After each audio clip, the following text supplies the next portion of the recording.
menurut saya nih ya, yang saya jelaskan di slide kedua ini adalah manusia super yang menurut saya sangat relevan gitu ya. Maksudnya yang beyond, jangan jangan ngikutin fiksi ya. Kalau fiksi kartun mah bisa, kamu bisa menghayalkan apapun, tapi yang sangat realistis dan manusiawi itu menjadi superhuman itu ya ini gitu ya, menjadi pemimpin yang menjadi manusia yang menjalankan apapun perannya saat ini dengan penuh rasa tanggung jawab dan integritas gitu ya. Jadi apapun peranmu saat ini gitu ya, mau Romi tadi sebagai bakul soto gitu, ada Pak Mukidi sebagai peternak jangkrik gitu ya, selama menjalankan perannya dengan penuh rasa tanggung jawab dan integritas, menurut saya itu adalah manusia super gitu. Nah, tinggal berkaca apakah sudah menjalankan dengan penuh rasa tanggung jawab dan integritas atau belum gitu ya. Kayak tadi saya dengar Pak Mukidi LOC-nya ngedrop gara-gara jangkriknya nggak laku. Nah, ini namanya kurang punya rasa tanggung jawab dan integritas gitu ya. Karena tidak berani menghadapi resiko bahwa jangkriknya akan tidak laku ya dijual di pasar. Habis itu muncullah sebuah derita, muncullah samsara sehingga level kesadarannya anjlok. Ya ini contoh hubungannya superhuman yang dibahas di buku ini gitu ya. Jadi ini bukan masalah film Marvel. Jadi jangan pada ngayal. Jangan pada membayangkan superhero gitu ya bisa merubah batu menjadi emas gitu ya, sulap-sulap gitu, bukan itu ya. Dan juga bukan perdukunan ya, ini bukan sakti-sakti perdukunan, bukan. Ini masalah karakter dan masalah sikap.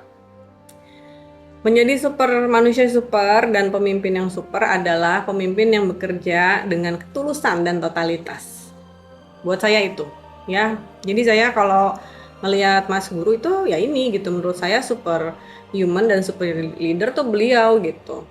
Dan apakah beliau pakai jubah seperti Superman dan bisa terbang? Kan enggak gitu ya. Jadi buat saya tolok ukur superhuman dan super leader itu lebih kepada bagaimana seberapa besar rasa tanggung jawab dan integritas terhadap si peran, dan bagaimana seberapa besar ketulusan dan totalitas terhadap peran itu yang sedang dijalanin saat ini.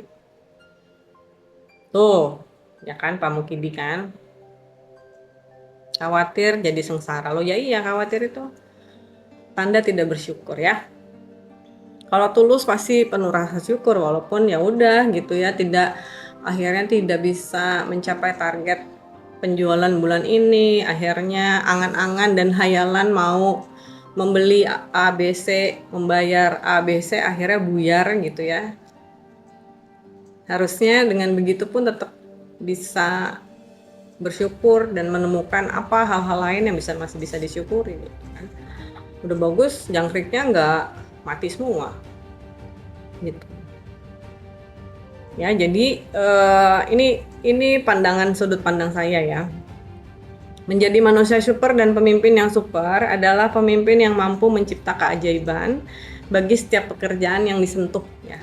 Setiap karya yang disentuhnya itu pasti mengandung keajaiban gitu, mengandung sesuatu yang selalu yang tadinya kita pikir masa sih gitu ya, nggak mungkin gitu ya. Dalam kalkulasi manusiawi pasti nggak mungkin, dianggap halu ya. Mas Guru itu kan dianggap halu, semua apa visi misi besarnya dia itu selalu dianggap halu dan selalu dianggap mana mungkin sih gitu, selalu diragukan dan lain-lain sebagainya. Tapi kita lihat sendiri perkembangannya sampai saat ini, ternyata perlahan tapi pasti ya apa yang beliau visi misi beliau itu ya ternyata kita menuju ke sana gitu ya. Jadi ini bukan masalah sulap, bukan masalah sihir.